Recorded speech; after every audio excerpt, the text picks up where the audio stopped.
Hi, on behalf of the Director, Assistant Director of Transportation, and the entire Transportation Department, we want to welcome you and your student to the new school year. Your child is about to embark on a life-changing journey.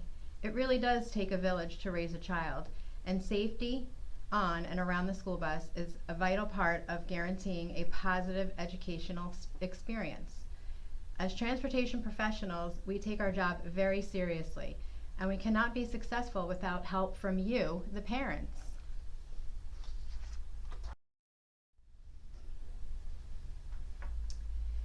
There are 180 calendar days during a school year. Your child may take the bus to and from school every day. K through 12 equals 13 years of school. If your child took the bus every day, morning and afternoon, that's 360 times a year. Every day, twice a day. Your child has the potential of riding a school bus over 4,500 times during their school career. Each and every single ride on the bus should be a safe ride. This is what your transportation team strives for every day.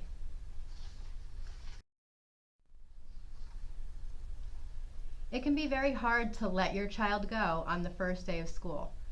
We know it is. Most of us are parents and have gone through the same emotions. We know you will most likely ask, who are the people driving or maintaining safety on the bus? After all, you would never hand your child over to someone you didn't know in regular day-to-day activities. We want you to know that all of our attendants and monitors are first aid, CPR, AED certified. They are recertified every 2 years. Although not required, a lot of our drivers are also first aid, CPR, and AED certified as well. All bus drivers and attendants are required to attend a minimum of 2-hour SED mandated safety refreshers every year. All of our employees go through a thorough background check to include state and federal fingerprinting check. All of our drivers are tested and recertified on an annual or biannual basis, depending on certification. This includes school bus drivers' audit of their DMV record. Shenendehowa goes above and beyond that minimum. We provide 6 2-hour safety refreshers every year. Our drivers and attendants love children. A lot of our drivers and bus attendants are parents and/or grandparents. We are your neighbors. A lot of us live in the Shen community. Children need to know they should only be listening to the directions from the driver when entering or exiting the bus. The driver is specially trained to assess the safety of each child's bus stop. If you come to assist your child on or off the bus, you also need to watch and listen to the directions from the driver. Doing otherwise will jeopardize your safety and the safety of your child's. You will not always be at your child's bus stop. Your child should know how to safely get on and off their school bus on their own. As the people your children look up to the most, it is crucial that we have you on our side regarding bus safety etiquette. Backpacks are great for students to keep their belongings in. It encourages them to have both hands free. This will allow them to be able to grip the handrails going up and down the bus steps. Students sometimes like to decorate their backpacks with dangling toys or keychains. Well, this seems like a great way to accessorize your child's backpack. But keep in mind that these things can get caught in the school bus doors. Children have been dragged by their backpacks getting off the school bus. It is also a good idea to label all of your children's belongings. Our data shows that on an average, during the school year, students left over 3,550 items. Many of these items owners could not be identified, so we give them to charity.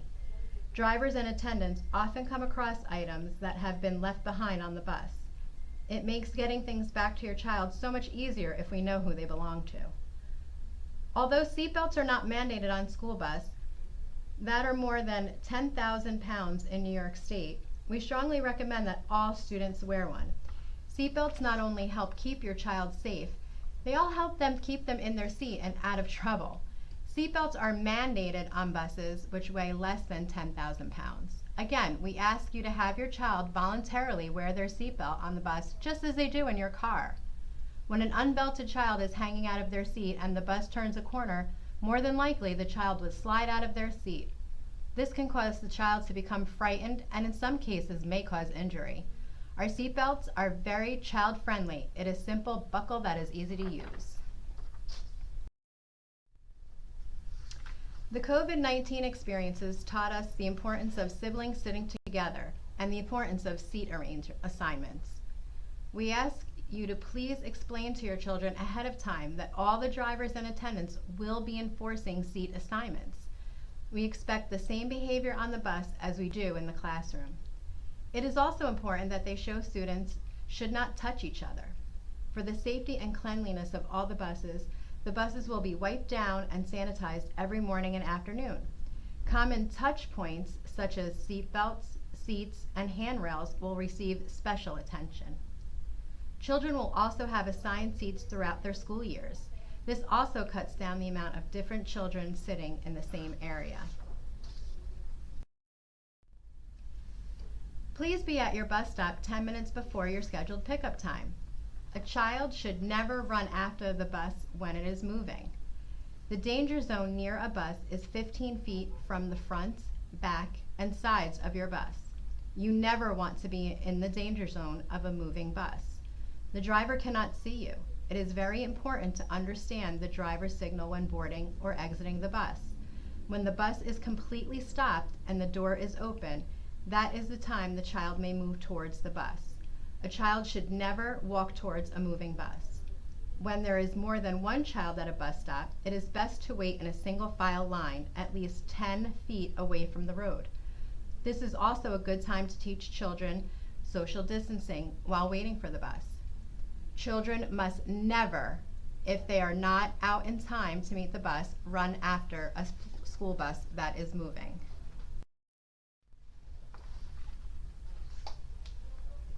It is imperative that if your child is going to exit the bus and cross the street on the ride home, that they pay close attention to the driver. They should stay in their seat until the bus is fully stopped. The crossing students will exit the bus first. They should hold the handrail on the way down the steps, and when they reach the bottom step, they need to stop and look right and left to make sure that nothing is coming up the side of the bus. They should then walk 15 feet, or what we like to tell them, 10 giant steps out in front of the bus where they can see the driver and the driver can see them. A student should never walk too close to the bus because the bus driver cannot see them. The student should then make eye contact with the driver. The driver will then give the child the universal signal when it is safe to cross. When the child reaches the middle of the road, they should then stop again, look both ways to observe the traffic, and then look at the driver once more. If it is safe to cross, the driver will then, once again, give them the universal crossing signal that it is safe to cross the rest of the way. If the driver honks the horn while the child is crossing, it signals danger and the child should return where they started. Students who do not have to cross the street when they arrive at their bus stop should remain seated until all the students who cross the street have exited the bus. The driver will then let them know when they may move forward towards the bus. On their way out, they should hold the handrail, check right and left before they step down, and move 15 feet or 10 giant steps away from the bus. A child should never go to their mailbox when exiting the bus. Small children are extremely hard to see, and their mailbox is in the 15-foot danger zone around the bus. Students crossing should always cross in front of the bus and should never walk to the back of the bus and try to cross the street behind the bus. Oncoming traffic would not see the child. This is extremely dangerous. Your child will have a route number for their morning and afternoon bus ride. The morning bus ride will have a number followed by the letter A. The letter A will mean it is the AM run. The afternoon route number will be followed by a P. The letter P stands for your child's PM run. Each bus has a route sign displayed in the second window on the passenger side.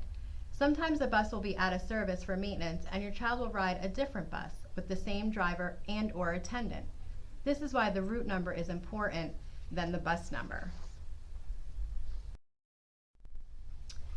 School bus safety is a partnership between parents and the transportation department. We look forward to serving your child's needs and to help them start their educational day in a positive way. Thank you, and we look forward to a successful and safe new school year.